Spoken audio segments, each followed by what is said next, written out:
កសិករយើងបើគាត់ធ្វើស្រូវក្នុងមហាតាបានតែ1តោនកន្លះទេ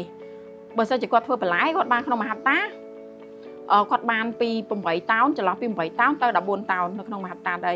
ហើយនៅក្នុងមួយឆ្នាំស្រូវធ្វើបានម្ដងតែបន្លែធ្វើបាន4ដងយ៉ាងតិចបើយើងដាំស្ពៃវាបាន8ដងទៅ10ដងអញ្ចឹងនៅក្នុងឆ្នាំ2021ក៏យើងបានពិភាក្សាជាមួយសាលាខេត្តដើម្បី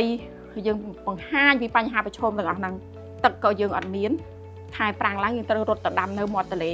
ខែភាសាបើយើងរត់មកធ្វើនេះវិញយើងក្នុងមួយឆ្នាំយើងអាចផលិតបន្លែបានវិលជុំនៅតាមតម្រូវការទីផ្សារគេក្នុងមួយថ្ងៃ 4-5 តោនទេបើសិនជាយើងនៅតែធ្វើបែបហ្នឹងកសិកររបស់យើងប្រកាសជាពិបាកនៅពេលហ្នឹងគឺយើងចាប់ផ្ដើមទៅចែកជាមួយនឹងខាងសាលាខេត្តក្នុងការធ្វើភូមិមួយផលិតផលមួយពីខ្ទឹមដោយសារខ្ទឹមយើងឆ្ងាញ់ពណ៌ស្អាតមានរសជាតិផ្អែមហឹរតិចតិចហើយបៃតងស្អាតហើយយើងទុកបាន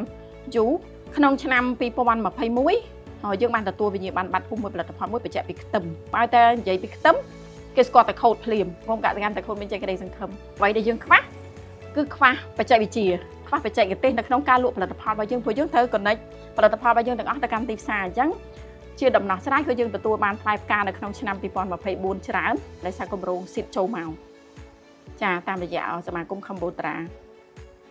ដល់ពេលដែលគម្រោងស៊ីតចូលមកយើងភ្ជាប់ជាមួយនឹងគម្រោង3តែធ្វើការប្រហែលគ្នាហើយទី1គឺគម្រោងខាសដែលយើងភ្ជាប់ប្រព័ន្ធស្រោចស្រពតាមរយៈទូរស័ព្ទដៃទី2គម្រោងស៊ីតដែលបរិញ្ញាកសិករឲ្យចេះប្រើប្រាស់ទូរស័ព្ទកុំឲ្យចាញ់បោកគេនៅតាមប្រព័ន្ធអនឡាញទី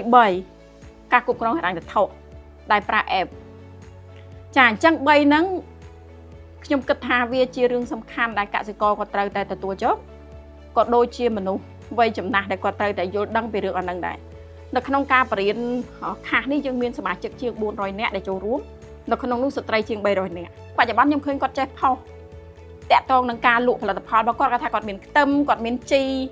ហើយគាត់ចេះថតវីដេអូខ្លីៗរយៈពេលតែ5វិនាទីអីហ្នឹងវាជារូបភាពមួយដែលតាក់ទាញថាគាត់ពិតជាមានផលិតផលអស់ហ្នឹងមែនហើយសហគមន៍អត់សូវល្បីដូច TikTok ពួកគាត់ទេ TikTok កសិករដើរជារបស់សហគមន៍ចានេះគឺជាអត្ថប្រយោជន៍មួយយ៉ាងល្អហើយជា message ផ្ដាំទៅទាំងអស់គ្នាដែរថា digital វាមិនមែនជារឿងអាក្រក់ដូចការគិតទេ digital វាជារឿងល្អដែលយើងចេះប្រើវាឲ្យមានប្រយោជន៍សម្រាប់ខ្លួនឯងក៏ដូចជាសង្គមជាតិយើងដែរ